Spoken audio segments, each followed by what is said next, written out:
सिर दर्द कब बन जाता है ब्रेन ट्यूमर?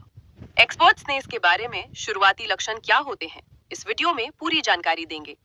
उससे पहले आपसे निवेदन है, चैनल को सब्सक्राइब जरूर कर ले। चलिए वीडियो की शुरुआत करते हैं। ब्रेन कैंसर या ब्रेन ट्यूमर एक ऐसी स्थिति है जिसमें दिमाग में असामान्य कोशिकाएं बढ़ने लगती हैं, जिससे एक ट्यूमर बन जाता है, जो दिमाग के किसी भी हिस्से को प्रभावित कर सकता है।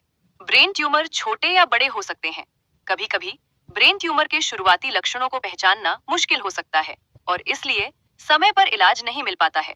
इस संदर्भ में मेदांता सुपर स्पेशलिटी हॉस्पिटल के डॉक्टर मुकुंद प्रसाद बताते हैं कि ब्रेन ट्यूमर के शुरुआती लक्षणों को कैसे पहचाना जा सकता है ताकि समस्या ज्यादा गंभीर न हो। ब्रेन ट्यूमर के बारे में डॉक्टर का क्या कहना है, यहाँ बताया गया है। ब्रेन ट्यूमर क्या है? डॉक्टर मुकुंद प्रसाद ने बताया कि ब्रेन ट्यूमर एक ऐसी बीमारी है जिसमें दिमाग के एक हिस्से में असामान्य कोशिकाएं बढ़ने लगती हैं। ये ऐसी कोशिकाएं हैं जो दिमाग के किसी भी हिस्से में अनियंत्रित रूप से बढ़ती हैं। ब्रेन ट्यूमर के लक्षण क्या हैं? मिर्गी के दौरे आना। डॉक्टर मुकुंद प्रसाद ने बताया कि ब्रेन ट्यूमर के कई लक्षण होते हैं। कुछ लक्षणों में मिर्गी के दौरे शामिल हैं। अगर किसी व्यक्ति को 25 साल की उम्र के बाद पहली बार मिर्गी का दौरा पड़ता है, तो ये ब्रेन ट्यूमर का लक्षण हो सकता है।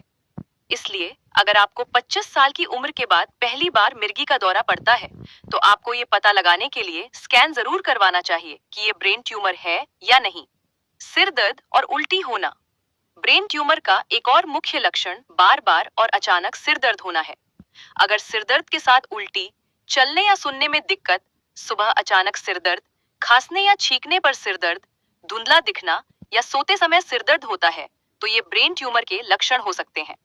शरीर का सुन्न होना। अगर शरीर का एक तरफ का हिस्सा सुन्न हो जाता है या बेहोशी होती है, तो ये ब्रेन ट्यूमर के लक्षण हो सकते हैं। डॉक्टर कहते हैं कि इन लक्षणों को नजरअंदाज नहीं करना चाहिए। ब्रेन ट्यूमर का इलाज क्या है? नई डायग्नोस्टिक तकनीकों के विकास के कारण ब्रेन ट्यूमर की सर्जरी आसान हो गई है।